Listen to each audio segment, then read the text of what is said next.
Thank you to your presence here. I and Alberto were going to divide the presentation in two parts. First, he's going to make a presentation in math, and I will be trying this information to our area. Okay? Okay. You can start. Vou agradecer aqui o Bruno e a Thelma pelo convite. Eu tenho que ter isso aqui. Eu vou falar um texto de matemática e vou fazer basicamente a explicação de um fenômeno aleatório que acontece. Tá bom? Eu vou tentar não ser muito técnico e tentar ser bem claro com relação às ideias. Eu vou começar muito simples. Eu vou tentar também adiantar um pouquinho, correr um pouquinho, por causa do almoço, para a gente almoçar junto, principalmente eu quero almoçar no horário. Tá? Mas depois tem o Tarcísio, então eu acho que vai dar certo. Vamos lá. A gente vai começar falando de um assunto muito simples, que é variáveis aleatórias independentes. É muito clássico. Você tem variáveis aleatórias independentes, identicamente distribuídas, com média constante mu e variância sigma finita. E o que a gente está querendo estudar é a soma dessas variáveis. Tá? Nesse contexto, tem três grandes teoremas que regem a soma das variáveis. O primeiro deles é a lei forte dos grandes números.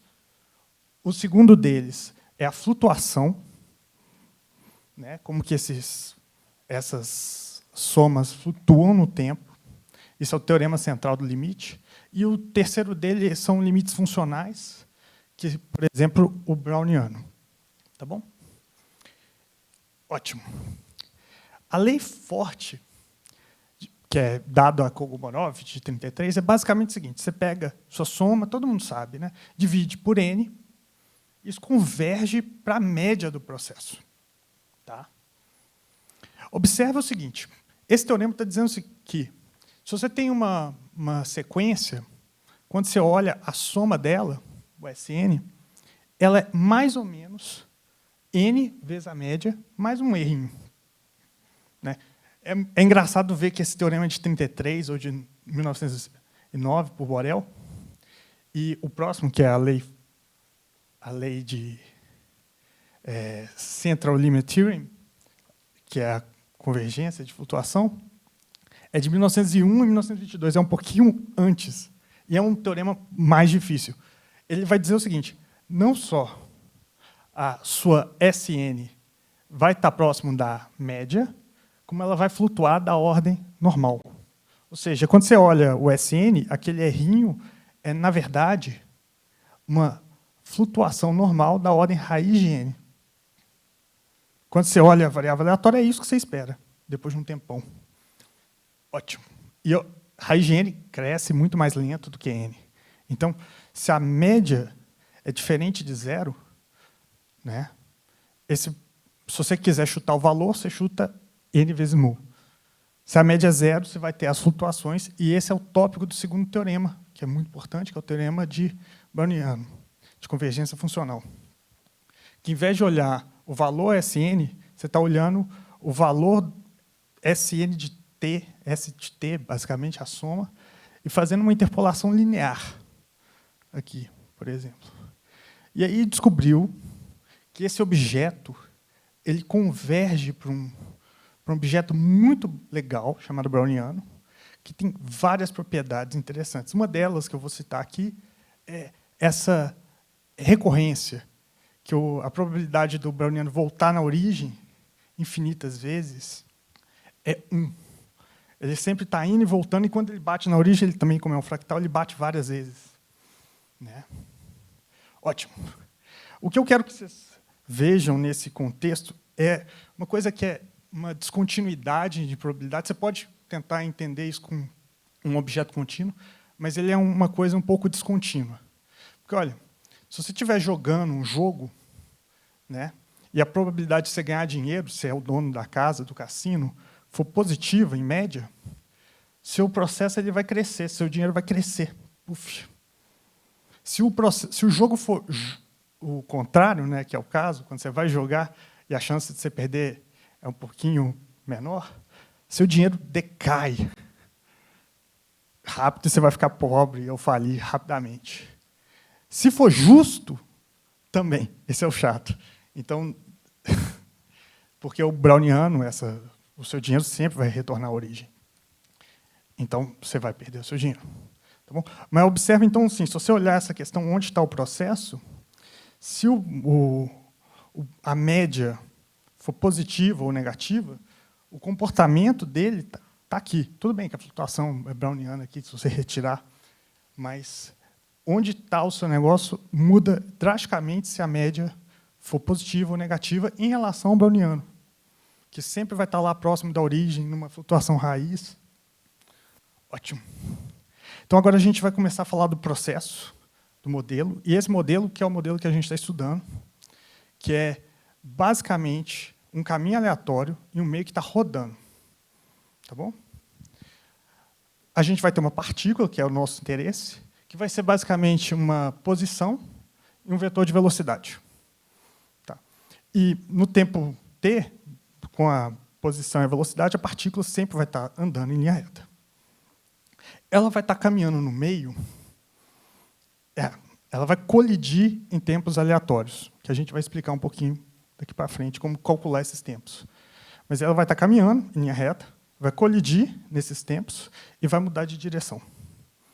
O primeiro parâmetro que a gente tem para calcular os tempos que ela vai realizar entre colisões é o que a gente chama de distância média livre, mean free path, que a gente está modelando aqui como uma variável aleatória exponencial de média lambda, ou seja, em média, não de parâmetro lambda, né? Em média o tamanho é 1 sobre lambda do caminho.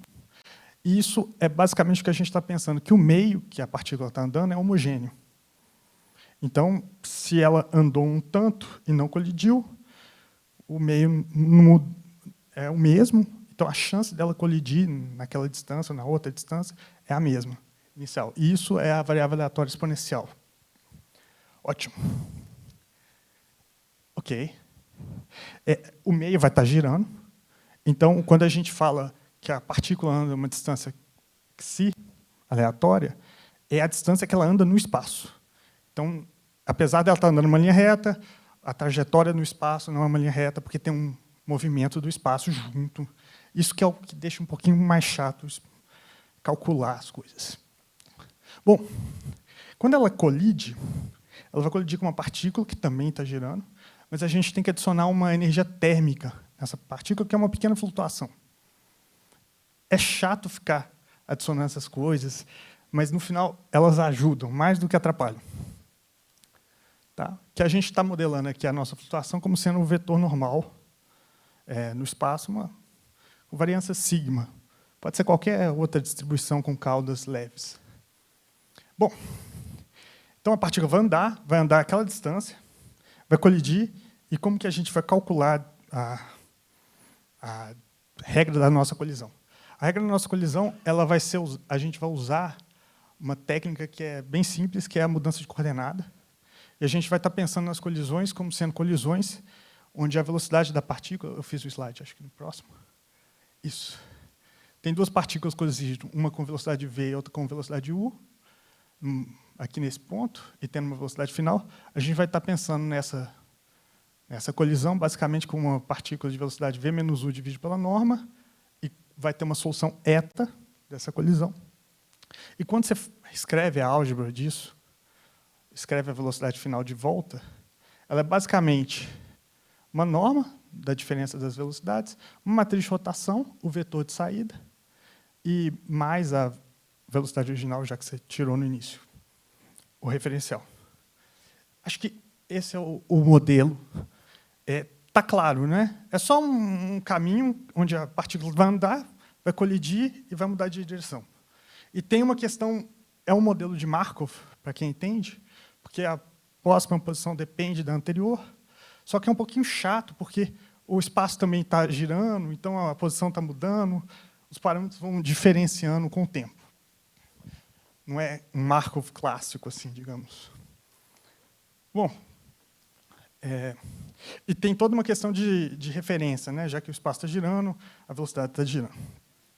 A gente, inicialmente, quando estava trabalhando com esse modelo, só ver os horários aqui. Tá. Ótimo. Quando estava trabalhando com o modelo, a gente esperava que a partícula ia perdendo energia em cada colisão, que é uma coisa que eu deveria ter falado, que a coisa mais importante dessa regra para o modelo é que o eta ele não está numa bola de... Não tem norma 1, sempre. Em média, ele pode perder uma energia ali, por causa que essa partícula ganha energia nessa colisão. Ótimo. Então, ele perde, em média, a energia. Então, a partícula com uma velocidade inicial ela vai meio que ficar alinhada com a energia do meio. E, com isso, a gente estava esperando que a flutuação fosse um browniano ali. E, quando a partícula saísse do meio, já que ela está com uma energia próxima do meio, ela vai estar com uma velocidade de saída próxima da velocidade da periferia. Essa era a esperança. Então, aqui está um desenho da simulação, que é isso de sair andando, batendo e rodando. E aqui está a simulação do modelo. Observe o seguinte. Na primeira, onde a velocidade é 0, você tem o caminho browniano, o movimento browniano clássico. A velocidade vai aumentando, e você vê a partícula rodando, que a gente já estava esperando, mas a gente começou a perceber o seguinte, a partícula, além de estar rodando em altas velocidades, ela está sendo puxada para fora. E esse é o fenômeno que a gente está interessado, porque você pode até falar, vai estar girando, então, força centrípeta, né? Mas não, ela não está girando, ela está sempre andando em linha reta. O que está fazendo essa força aqui não é uma questão newtoniana, são as colisões. Perfeito?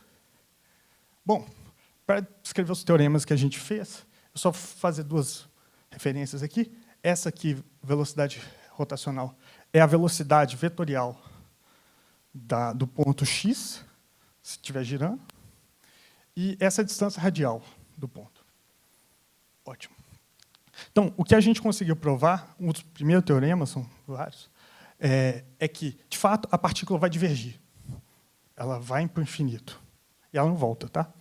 A velocidade dela com a velocidade do espaço converge para 1, e você tem uma cota, que é basicamente o seguinte, ela está crescendo a sua velocidade de uma maneira linear, a partir de um raio muito grande. Ou seja, ela está girando e ela está indo para frente, que é o que a gente queria, nos desenhos e nas simulações. Bom, para explicar esse fenômeno, é muito simples. Eu vou tentar ser um pouquinho mais breve por causa do tempo, mas a primeira ideia é o seguinte, você mostra que, de fato, ela vai estar se alinhando com a velocidade do meio, em média. Tá? Isso é conta, mas isso é uma conta simples, porque em cada colisão, já que você está perdendo uma questão de energia no vetor final, a média dessas energias ela fica limitada. Isso. A energia da diferença das duas batidas, você consegue uma cota que depende da média dessa perda de energia, é um número. Mas esse número já diz o seguinte, se a partícula estiver muito longe, a flutuação ali pode ser esse número aqui, 2 vezes, 3 vezes a média, mas não chega a ficar daquela ordem, porque quanto mais longe, mais rápido o espaço está. Então, de fato, já indica que a partícula se alinha com o espaço. E aí vem o truque legal. Porque quando a partícula se alinha com o espaço, você pode pensar o seguinte, nessas colisões que acontecem nesses raios grandes, tem 2 chances. Ou a partícula vai para dentro do círculo, ou a partícula vai para fora. Se ela vai para fora, ela cresce o raio. Está ótimo, o que a gente quer. Quando ela vai para dentro do círculo, ela vai fazer um percurso, está vendo o percurso aqui? Ó? Que, se ela demorar tempo demais, ela vai acabar colidindo aqui fora e cresce o raio. Então, o que era antes 50% de 50%, tem uma chance um pouquinho maior de crescer o raio. Tá? E o que contribui mais ainda é como a velocidade relativa da partícula é pequena, Esses trajetos que vão para fora aqui, tem uma velocidade, a partícula tem uma velocidade muito pequena no meio, relativa ao meio. Então, a distância real que a partícula percorre no meio nesses trajetos, ela não é significativa. Então, realmente tem um bias probabilístico dela, até aqui fora. E quando ela bate aqui fora, ela cresce o raio. Crescendo o raio, ela aumenta a velocidade com o tempo e vai espiralando. Tá, esse é o fenômeno, e essa é mais ou menos a explicação dele. Agora, eu acho que eu vou passar para o Tarcísio. Deu para entender a filosofia? E aquilo, a média mudou, o fenômeno cresce. Não, tudo bem.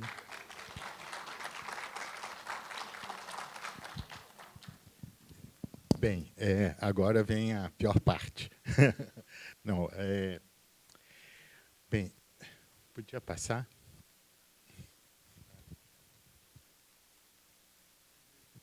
Bem, é um teorema matemático, vindo da probabilidade. Nem é mesmo das equações diferenciais e integrais que nós somos acostumados, né? Mas é um teorema que mostra que as partículas que têm um evento e um deslocamento tipo on and off, como é os nêutrons, ou ele colide e ele vai em linha reta, ele é linear após a colisão, que em situações específicas, dentro de sistemas rotativos, ele apresenta uma divergência. E o que poderia ser útil para nós da área nuclear? Primeiro, é o tema da minha apresentação, dessa parte da apresentação. Primeiro, eu tenho que observar que a nossa expectativa, a nossa intuição é que um meio estático, os nêutrons podem ou não podem colidir. Então, independente, ele pode ultrapassar todo o meio. Ou ele pode, conforme as suas energias, entrar num processo browniano. O Monte Carlo mesmo simula esse processo browniano. Se o meio estiver rotacional, em pequeno movimento, ele até pode sofrer mais de uma ou duas colisões. Entretanto, intuitivamente, a gente espera que, se o sistema está rodando com mais alta velocidade, mais colisões podem ocorrer. E, nesse processo de mais colisões, ele vai apresentar uma trajetória que nós não conhecemos. Não conhecemos porque a gente sabe que é um movimento não circular. Não é o processo contínuo, circular contínuo. Espera-se que seja um movimento não linear. Bem,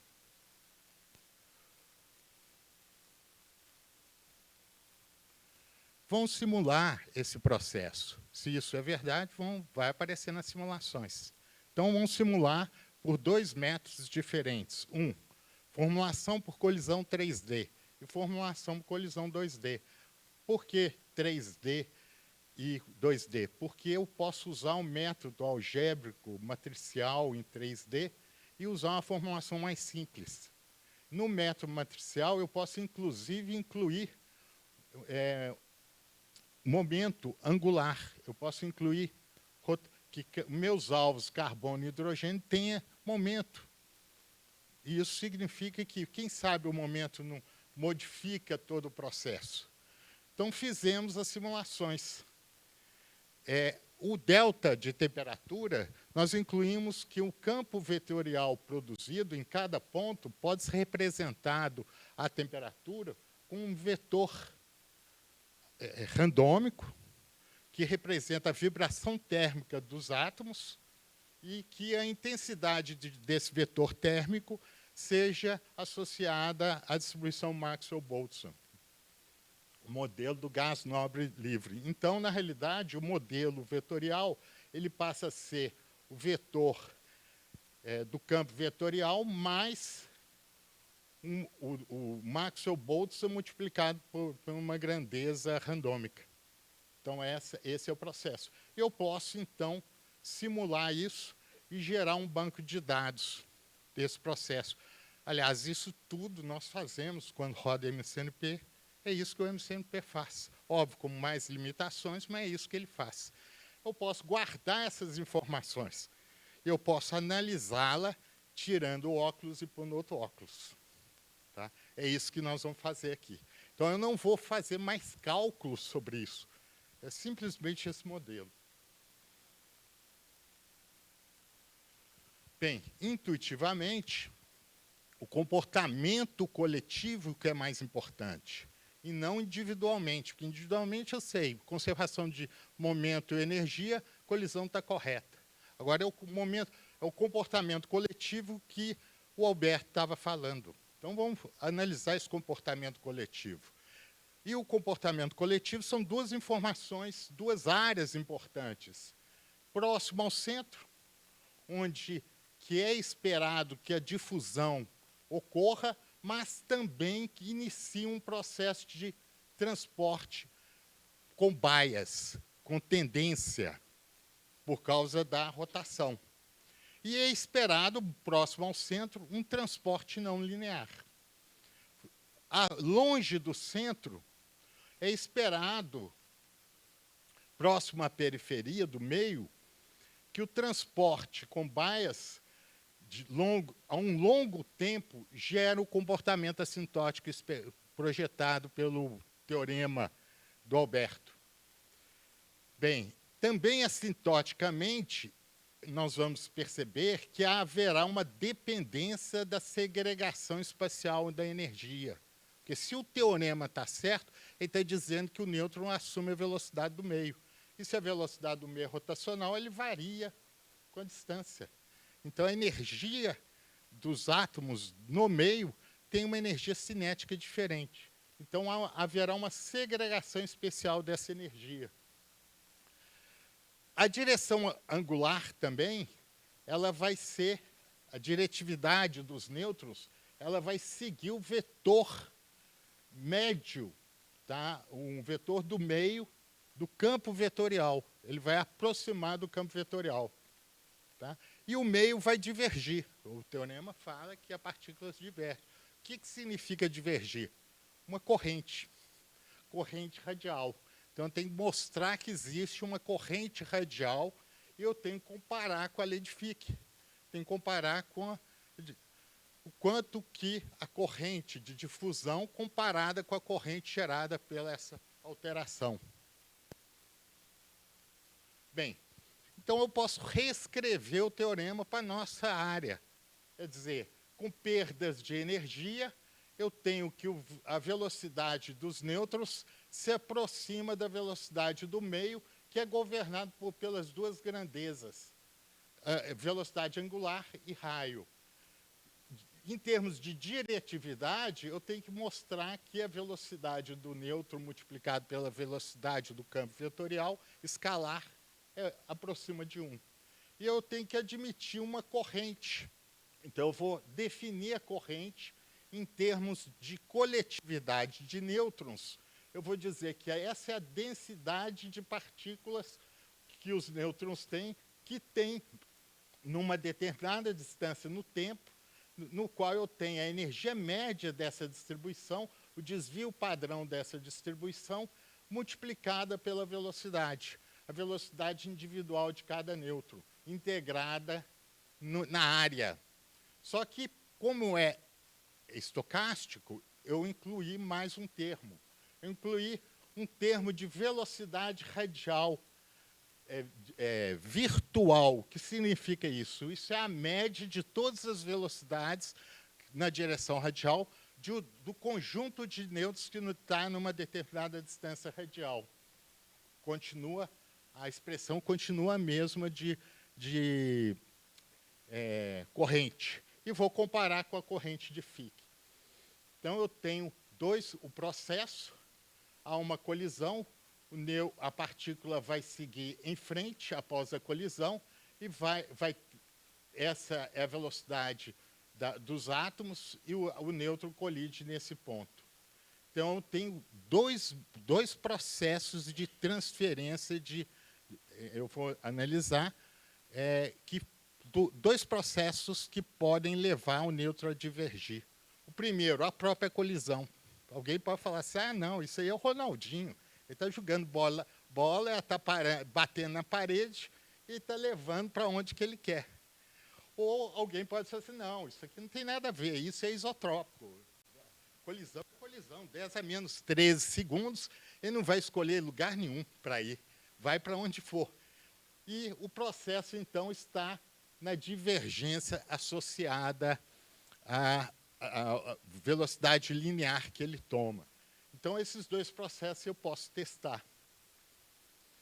Bem, então, o movimento randômico em rotação de um meio torna-se tendencioso, um movimento randômico tendencioso, divergindo na direção infinita, enquanto mantém uma espiral, formando essa trajetória espiral numa referência estacionária. Então, eu vou aplicar uma referência estacionária. O meu modelo é um cilindro, onde eu tenho nêutrons emitidos por uma fonte com um espectro conhecido.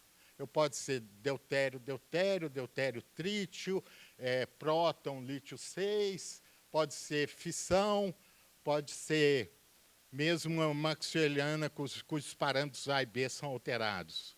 Mas eu posso pré-estabelecer uma fonte. Eu quero conhecer o que sai aqui na periferia. E o que está na periferia vai ser uma distribuição, a gente mostra que essa distribuição é normal, essa distribuição tem uma energia média que varia conforme as características de parâmetros mecânicos. Velocidade do meio. Velocidade do meio é W vezes R. Então, se W vezes R diminui, essa distribuição vai para a direita ou para a esquerda, conforme o desejo mecânico do equipamento. Bem, e o que é de se esperar? Que exista uma corrente, que eu vou chamar corrente advectiva, que vai levar os nêutrons para a periferia. Então, eu tenho uma probabilidade de distribuição de nêutrons e uma probabilidade modificada na periferia. Tá? Então, na realidade, se o fenômeno assintótico prevalece, a distribuição normal de partículas, com uma média de energia, vai emergir na superfície, obedecendo uma saída espectral e angular seletiva e selecionada pelo processo mecânico. Bem, observa que esse teorema é parecido com um teorema de probabilidade. Então, eu falei, só de brincadeira, eu pus tipo LLN. É um teorema. Tá? Bem, e para nós, o ideal é que se eu tenho controle do espectro energético e controle da energia, eu vou colocar ele onde eu quero. E onde eu quero pôr? Eu quero pôr numa região que todo mundo conhece, que é a região energética de baixa energia, que é 1 sobre V, das seções de choque microscópica.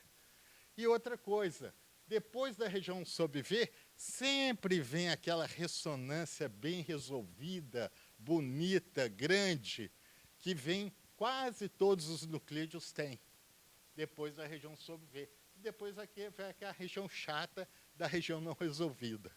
Né? Bem, então eu vou pôr meu sistema em 0,025 eletronvolts. Eu normal, põe na moderadora estático, gera nêutrons térmicos.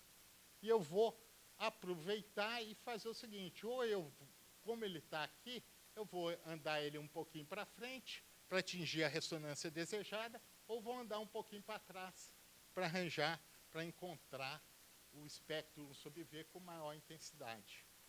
Então, para isso, eu preciso de um sistema que só faça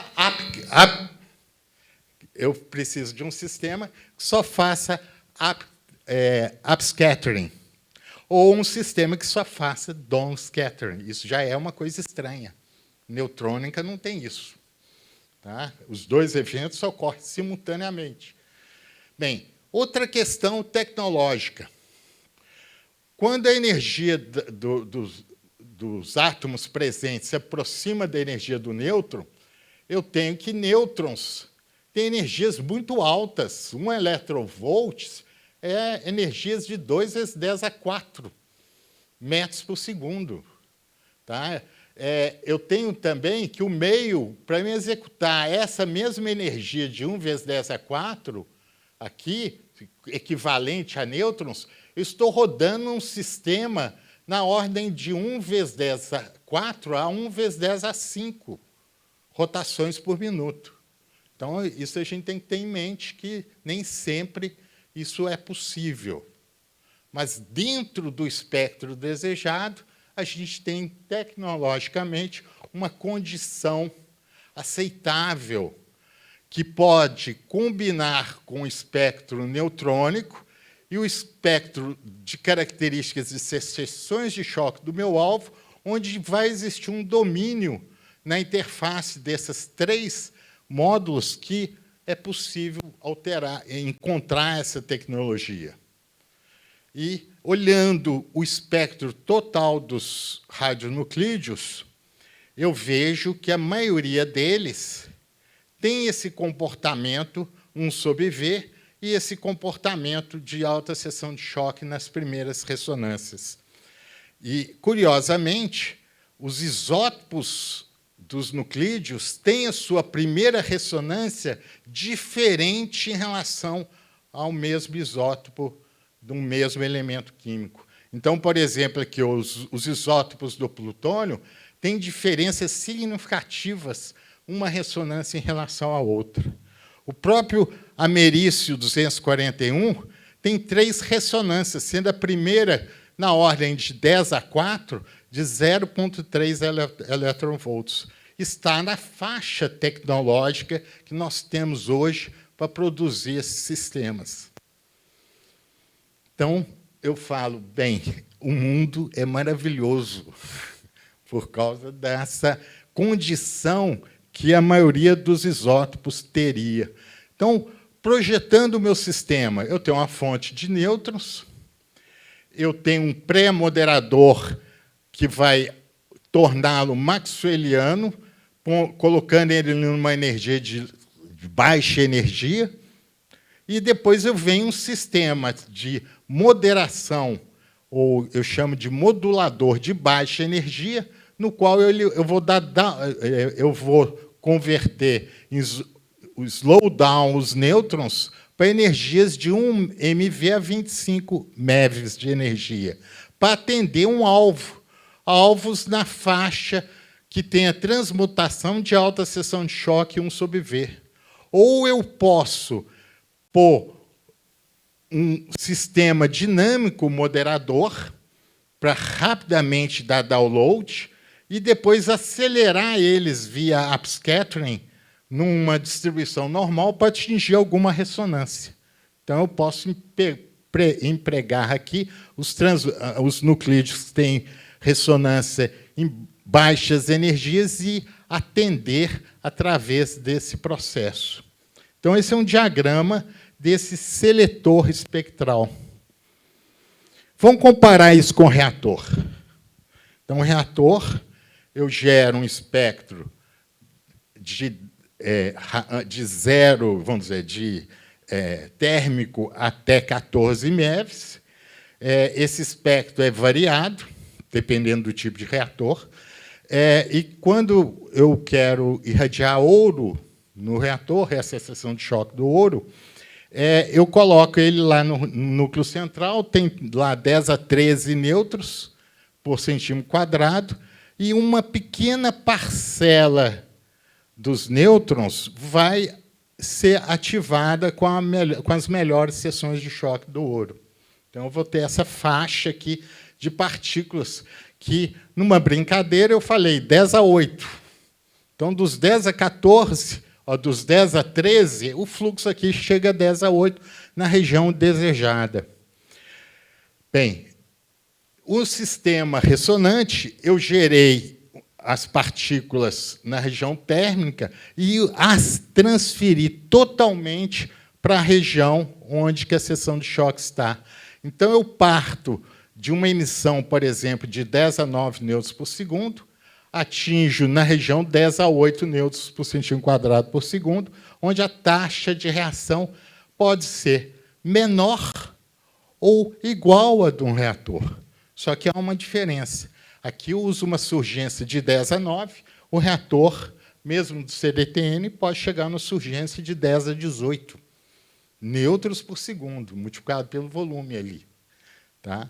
Então, tem uma vantagem econômica, neutrônica. Bem, agora vão olhar por dentro aquele banco de dados que eu falei que gerei, agora vão olhar por dentro com outro óculos. Vão olhar os dados, a distribuição de dados, usando a estatística. Então, eu vou coletar daquele banco de dados, por exemplo, todas as velocidades radiais na colisão. A colisão deu um vetor. Eu pego esse vetor, decomponho ele em radial, angular, pego as componentes radiais de um seleto número de nêutrons, numa distribuição no tempo. Aí, ao invés de tempo, eu usei raio, porque quanto maior o raio, maior o tempo. Então, a mesma representação no tempo vai apresentar no raio também. Então, eu vou plotar em função do raio. E aí eu percebo, para diferentes materiais, que essa velocidade radial, logo no início, tem um fenômeno não linear, onde, inclusive, apresenta-se um máximo. Aí, a interpretação. Dois fenômenos. Quanto muito mais próximo à superfície interna do meu cilindro, eu estou no movimento browniano. Quanto mais afastado, ele vai mudar de regime. Ele vai mudar para um regime de browniano com bias, cujo comportamento assintótico diverge do browniano natural. Então, vai haver uma mudança de regime. E, quando há uma mudança de regime, normalmente tem um ponto de inflexão. Isso é muito comum na física, em vários fenômenos físicos. Tá? Então, eu encontro esse ponto de inflexão. Inclusive, no primeiro início da curva, você vê esse processo. Agora, quando eu incluo na minha velocidade a velocidade produzida virtual, incluindo o deslocamento linear, quer dizer, o quanto que o deslocamento linear leva você para a direita ou para a esquerda. Então, em função do raio, eu vejo um movimento não linear do início e depois um movimento crescente com o raio. Então, aqui está um indício de que existe uma corrente de nêutrons. Então, se eu aplico essas mesmas velocidades na equação anterior proposta para a corrente, eu encontro essa corrente advectiva.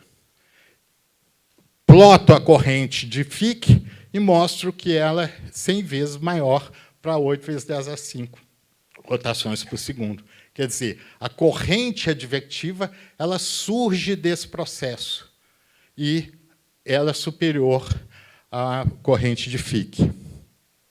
Bem, o modelo continua sendo espiral, crescente, em função com essas novas características. Observa que eu não fiz cálculo, eu não apresentei a equação diferencial e mostrei, eu peguei o banco de dados, cujas leis de Newton estão lá bem claras, e simplesmente estou interpretando eles com uma outra forma de representação estatística das populações ali presentes.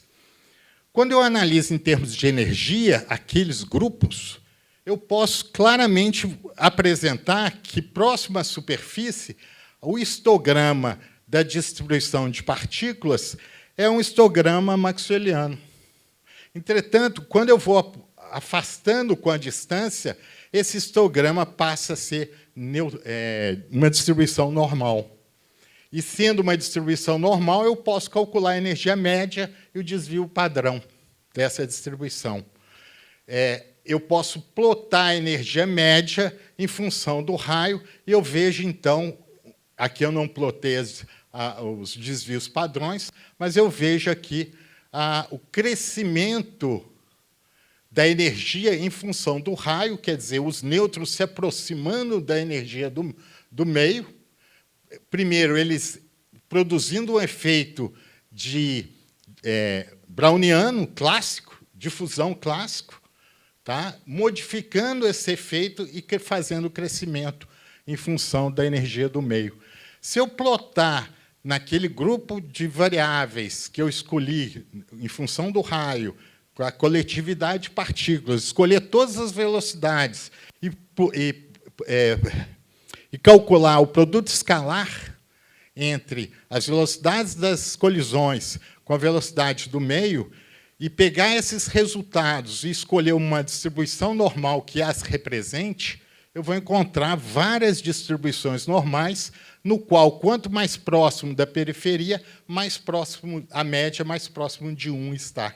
Quer dizer, a diretividade ela vai se aproximando da velocidade do campo vetorial do meio. Então, aqui é uma outra representação, mas, por exemplo, do grafite com diferentes velocidades. E aí eu já começo a perceber regiões muito interessantes nessa energia média. Primeiro, uma de muito baixa energia e uma de alta energia, onde que o upscattering está sempre presente. Então, observa que, na região de upscattering, o que diferenciou os grupos coletivos de partículas dentro do material, a energia média deles, se está relacionada diretamente com a velocidade angular. E, curiosamente, esse é um gráfico da velocidade do nêutron, mas a velocidade do nêutron calculada como um meio de massa do nêutron vezes velocidade não do nêutron, velocidade do meio. Então, um meio de mn vezes velocidade de A ao quadrado. Então, daria exatamente essas retas.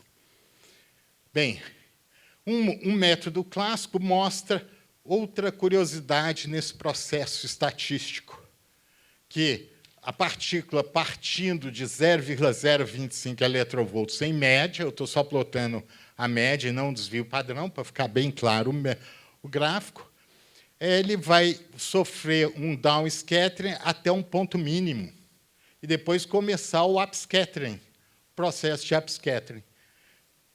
Observa que esse ponto mínimo também é uma grande curiosidade, é que a energia desse ponto mínimo é menor do que a energia máxima, a energia média, não a energia, a temperatura associada a essa distribuição de partículas é menor que a temperatura produzida por Maxwell-Boltzmann. Quer dizer, no meio do processo, lá no meio, as partículas quase param, tá, para mudar de regime. E, nesse caso, a temperatura aqui passa a ser diferente da temperatura que eu iniciei o processo, que é a temperatura que eu defini lá, meu campo vetorial, junto com minhas partículas vibrando a uma determinada temperatura, descrito pelo modelo de Free Gas Model, né? E ele passa a ser diferente. Eu tenho algumas observações sobre isso, não vou apresentar, mas é uma curiosidade muito extrema. Outro aspecto que o Alberto comentou, já 2 vezes ele comentou isso. Nesse processo randômico, não existe memória. Os nêutrons não sabem o que aconteceu no passado e nem sabem o que vai acontecer no futuro. Então, se eu cortar o meu raio nessa posição, eu vou encontrar a distribuição de partículas que obedeceu esse fenômeno. Então, as partículas que vão sair na periferia vão sair com essa temperatura. Tá? Bem,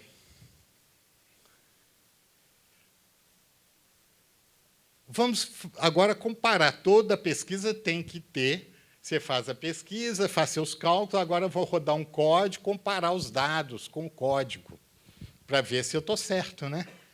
Então, vamos lá. Altamente dependência angular. Então, não posso aplicar a equação de difusão, não posso usar a lei de Fick. Então, os códigos que fazem isso não são adequados. Eu não posso trabalhar multigrupo, porque os eventos on and off e as sessões de choque têm que ser pontuais, que a multigrupo não serve. O sistema é não estacionário, extremamente dinâmico. Então, quem não analisou uma dinâmica muito severa dentro do seu código não serve. Tá? Esse sistema está dentro de uma região multiplicativa, quer dizer, há átomos de urânio ali que atendem a esse sistema. Então, eu posso construir modelos multiplicativos, urânio-tório, com esse tipo de tecnologia. E, nesse caso, o K efetivo, que é o fator multiplicativo com 4 fórmulas que vocês desejarem, usa um parâmetro que chama parâmetro P, que é o escape das ressonâncias. E, no meu caso, não, eu não quero escapar da ressonância, eu quero ir na ressonância. Então, o K efetivo do modelo multiplicativo não funciona nessa tecnologia. Isso, uma forte dependência do campo vetorial espacial. Também é outro aspecto que os códigos não envolvem. Não é um movimento circular simples, uniforme simples. Os nêutrons movem e colidem num sistema on and off. Não é um movimento circular. As seções de choque da maioria dos códigos são mediadas em grupos e, normalmente, as seções térmicas em baixa energia são mediadas com fluxo térmico. Eu não estou trabalhando com fluxo térmico. Então, as seções de choque não valem. Então, o MCNP, potente MCNP, tem solicitações F4, F6 e F8. Eu não vou detalhar o que são, mas não são essas informações que eu preciso no sistema. Então, eu não posso chegar ao MCNP e falar, me calcule isso. Ele, até, quem sabe, modificar o MCNP para isso, né? Mas ele não pode ser aplicado. E um aspecto ainda prejudicial no nosso caso, que os fluxos nos reatores, os cálculos de taxa, são por imersão de partícula, quer dizer, imersão de massa. Eu imerso uma massa no reator para produzir atividade. Aqui, não. Eu vou bombardear ela na periferia. Então, tem detalhes de taxas de reações, que eu não vou entrar em detalhe, que também torna bastante difícil uma comparação de benchmark. O benchmark que eu posso... Desculpa, vamos ver se... Bem,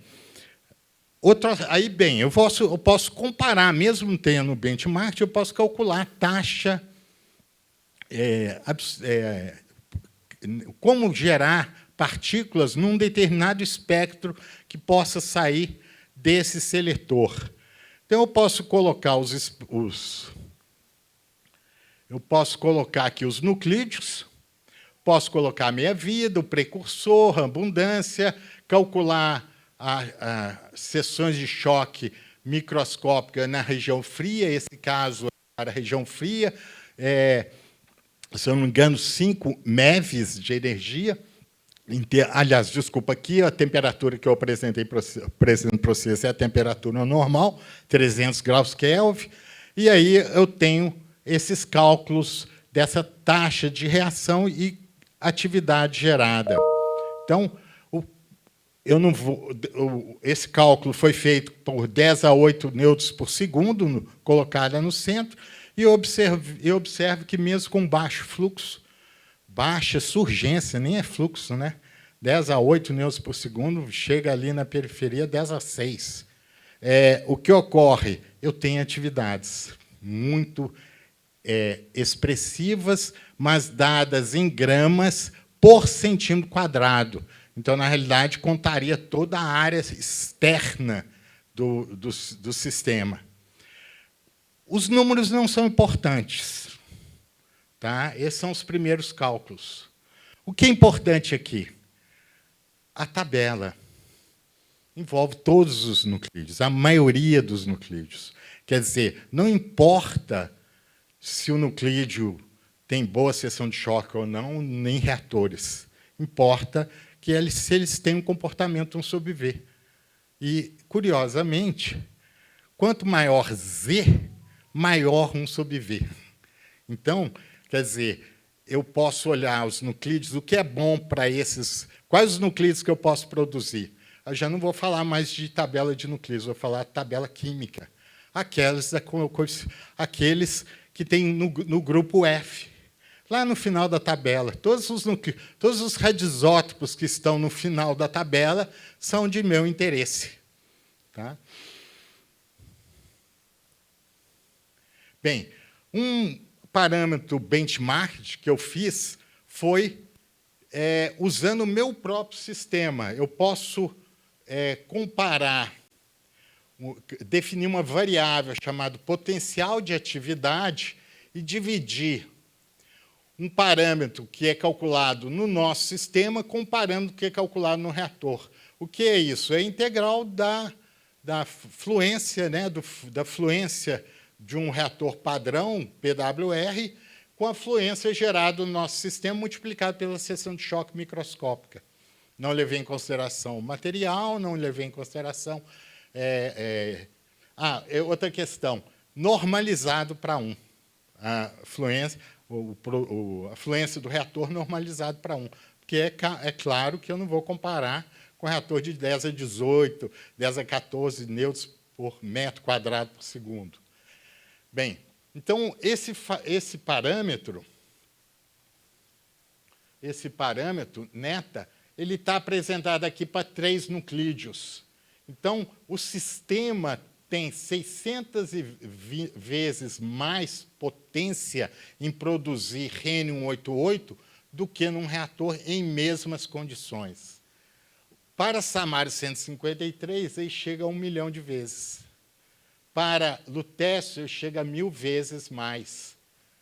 E eu incluí um outro parâmetro de benchmark, que é um parâmetro que é o mesmo valor, né, de fluência gerado no RSS, nesse seletor, para o meu nuclídeo de interesse, que é o caso aí Samário 153, cuja atividade vai ser o Samário 152, sobre a soma de todos os outros isótopos do mesmo nuclídeo. Então, vamos imaginar que eu tenho um Samário natural misturado com todos esses isótopos. Se eu irradiar nesse sistema, ele tem capacidade de produzir 45 mil vezes Samário 153 do que os outros isótopos. Então, ele pode ser irradiado naturalmente, sem enriquecimento, um grande número de isótopos.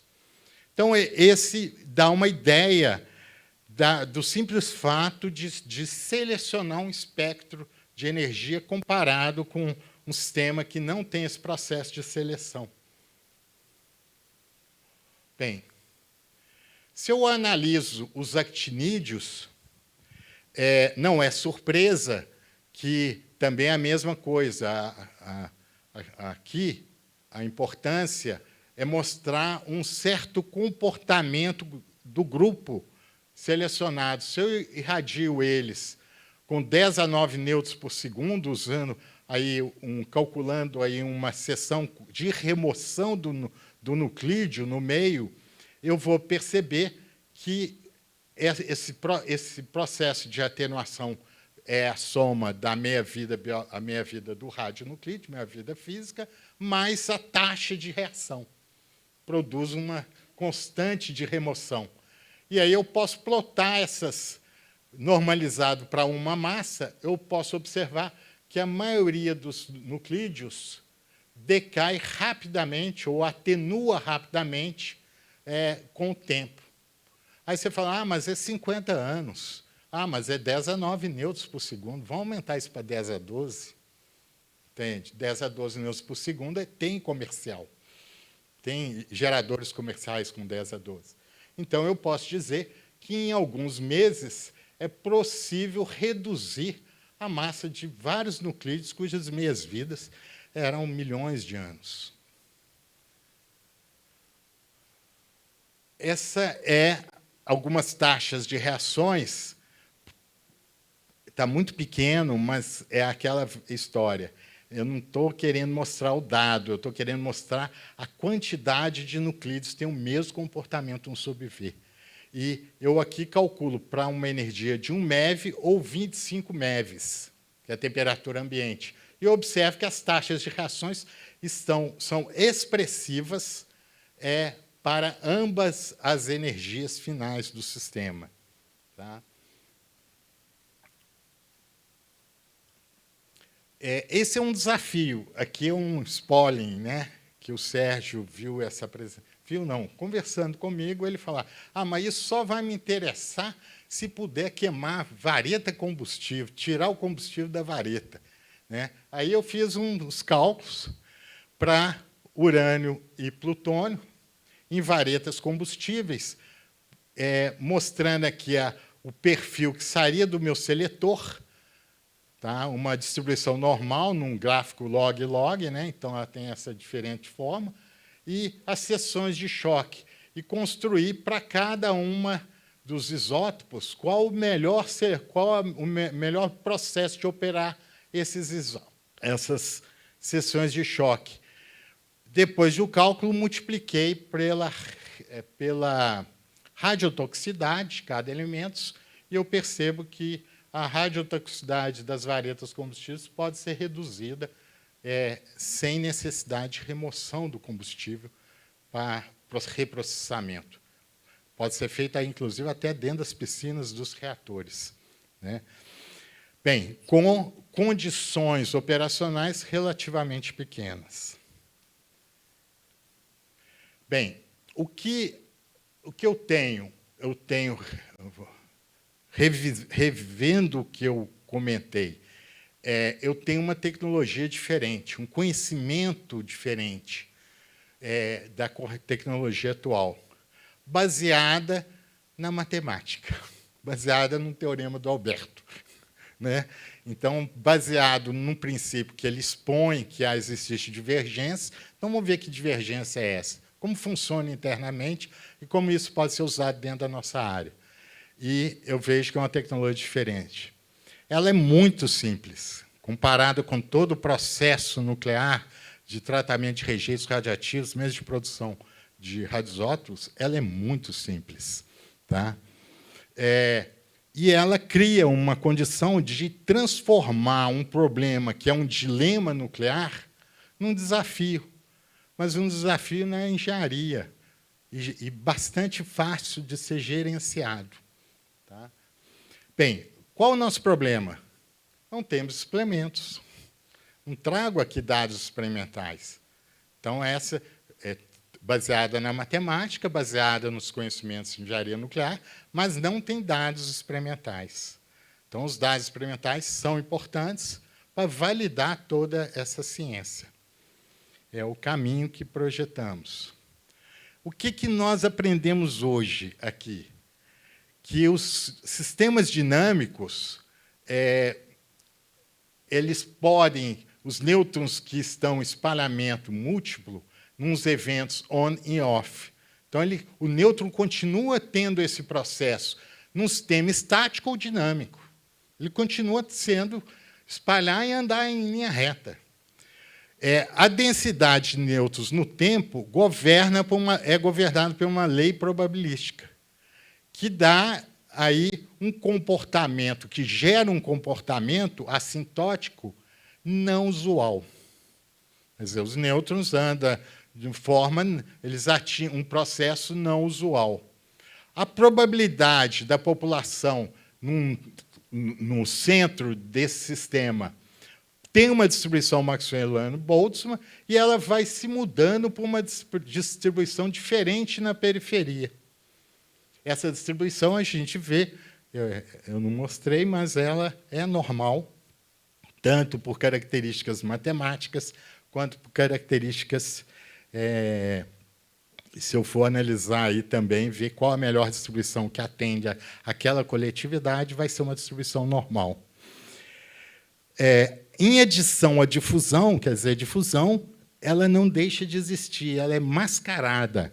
Existe uma corrente que deriva para a periferia. Essa corrente está associada ao comportamento on e off do evento, dos eventos ocorridos. A energia média normal da distribuição, ela é definida pelas propriedades mecânicas do sistema. E a diretividade, ela reflete o campo vetorial do sistema, e não dos nêutrons. Então, na realidade, eu consigo especificar energia, eu consigo especificar distribuição normal e eu consigo especificar diretividade usando esse sistema. Bem, isso nos atende no sentido que há um alinhamento nas seções de choque naturais 1 sobre V do espectro ressonante e das seções de microscópica de uma gama número de alvos. Tá? Então, isso significativamente altera ou melhora a transmutação e mantém uma economia de nêutrons melhor. Quer dizer, o meu sistema, o que ele faz? Faz transmutação, mas reator também faz. Tá? Todos eles também transmutam e podem produzir radioisótopos, etc. Qual é a diferença de um para o outro? É a economia de nêutrons. Quer dizer, um usa mais nêutrons, outros usa menos nêutrons. Tá?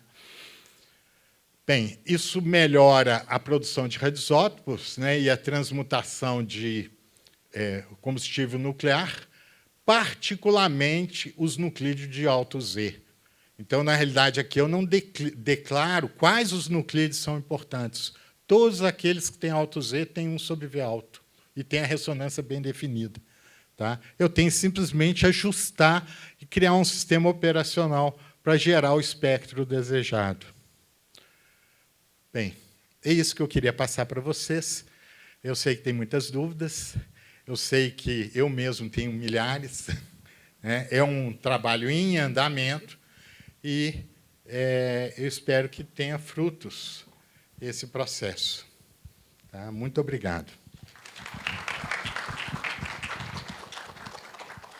Parabéns, professor Tarcísio, parabéns, doutor Alberto. Eu gostei daquela parte que você falou que ia ser fácil, Alberto. Não foi fácil, não, mas vocês explicaram muito bem. Eu achei muito interessante a palestra de vocês. Agora vamos abrir para algumas perguntas. Alguém gostaria de perguntar alguma coisa? Bom, eu gostaria, né? Esse experimento que você falou que poderia gerar, Tarcísio, para validar a teoria do Alberto e o que vocês estão pensando. Como é que você pensou esse experimento? Bem, esse experimento ele é muito simples, né? Ele é uma fonte de nêutrons, mesmo que eu não tenha a fonte ideal ou a moderação ideal central. A minha pergunta ele altera em relação a uma difusão tradicional? Então, se eu ponho um cilindro de grafite de dimensões de 16 centímetros de diâmetro, em volta dessa fonte, e calculo a taxa de ativação de ouro, por exemplo, uma superfície lateral. Depois eu ponho para rodar e ver se essa taxa de reação aumenta ou diminui. Quer dizer, só que eu tenho que rodar na velocidade em que eu ajusto os nêutrons àquele espectro do meu alvo. Então, em função disso, de se esperar uma atividade maior. E se estiver fora do alvo, quer dizer, se ele for ajustado em energias diferentes, vai ter uma atividade menor. Então, um experimento relativamente simples, com atividade, com fontes, né, com segurança radiológica, é possível fazer. Você falou dos desafios mecânicos. A gente teria... Os desafios mecânicos. Observa que todo sistema há um desafio mecânico. Nesse caso, é rodar objetos em alta velocidade. Qual é a velocidade? 10 a 5 rotações por minuto, máximo 8 vezes 10 a 5 rotações por minuto. O que leva a isso? Tensões internas no sistema. E essas tensões internas podem romper o material, o moderador. Então, eu tenho que ter materiais especiais que aguentem essas tensões. E há outros métodos, quer dizer, eu tenho que ter uma força contrária a essa tensão para conseguir suportar, mesmo com materiais mais leves. Então, um campo magnético é possível rodar esses objetos no vácuo e em campo magnético, que possa permitir reduzir um pouco essas tensões internas. Entretanto, a gente vê na literatura que já existem motores que rodam a 10 a 6, 1 milhão de rotações por minuto. Você compra motores nessa ordem. Você tem turbinas a gás que roda 5 vezes 10 a 5 rotações por minuto. Imagina as forças envolvidas dentro de uma turbina rodando a essa velocidade. Então, a engenharia pode trazer a solução para esses problemas, que eu acredito serem muito menores do que o processo em si de eliminar rejeitos ou armazenar rejeitos por milhões de anos. Fantástico.